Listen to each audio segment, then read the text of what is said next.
panibago naman tayong gagawin sa itong Mitsubishi Strada 2013 model. Ito mga boss, ang problema ni Buseng, wala nang lamig. Napakaganda pa ng sasakyan ni Buseng. Ayan, nakita ko sa inyo mga boss kung ano ang problema. Ayan, nakita nyo, umiikot pa ang ating compressor. Ayan, actual tayo. Ayan mga boss, tingnan nyo kung ano ang problema niya.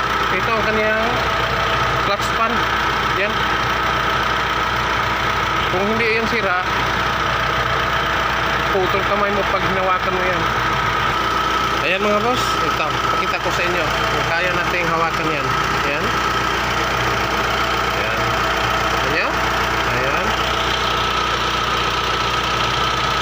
Kita na natin ang problema niya. Ayan, palit tayo ng ganyan, yung kaniyang clutch pan at saka ayan, kanya. Okay, naka-on ang ating engine yan. Narinig nyo naman ng mandar. Okay mga boss, ang easy natin. Ayan, tingnan natin. Ayan, ang kaniyang clutch gumagana, pero wala siyang lamig. Dapat itong kaniyang tubo ay mag-yellow to. Ayan, may kunti pa siyang basa pero wala na siyang lamig. Ayan, kita niyo mo ba? Ito ang maliit, yung medyo mainit lang. At saka dito dapat super lamig to. Okay, pag nag-yellow naman ito, function valve na ang marado natin. Okay, ito mga boss, ito tayo. Ayan ang harap ni Buseng.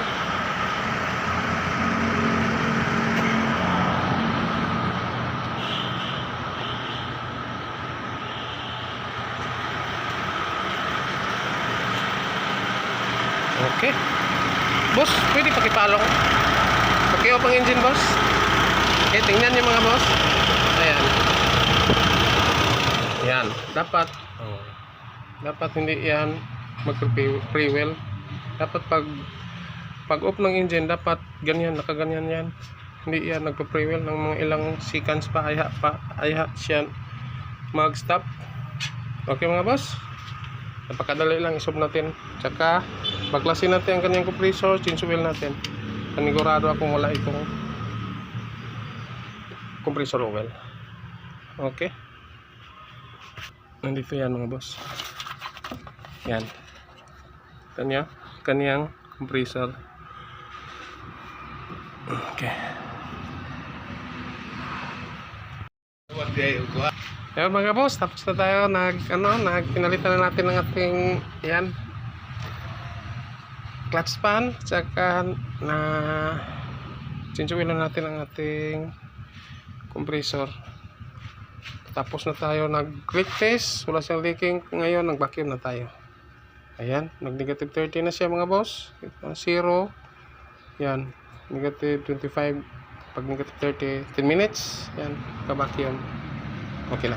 Tapos nito, kalga na tayo ng freon. Okay, dito na natin malalaman kung lumamig ba siya. Okay mga boss, abangan. Ayan mga boss, tapos na tayo nag-vacuum. Ayan, nagkarga na tayo ng freon. Siyempre, huwag kalimutan, nakataob atong tangke at gumamit tayo ng mahiwagang timbangan natin. Okay, andito na, nakakarga na tayo ng almost 70 na, sumubra na. Okay na, para mag-trigger ang ating pressure switch. Okay boss, paki-start boss, palihog.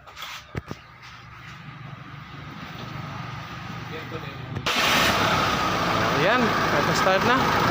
Aircon on. Ayan, gumagana na ang ating compressor mga boss. Ayan, umikot na. Pansin nyo, saka tumaas na ang kanyang minor. Okay, dagdag pa tayo.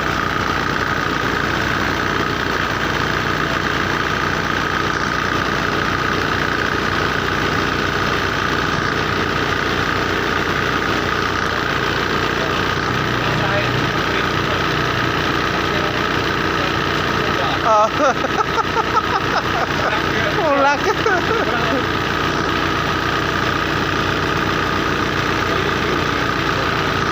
mga boss, tapos na tayo. Ito, close na natin ang ating tangke. Ayan. Ayan, nag-automatic na. Narinig yung mga boss, nag-automatic na ang ating AC. Pusin natin. Tapos, ito mga boss, ito ang Prowiba. Pansin nyo? Yan.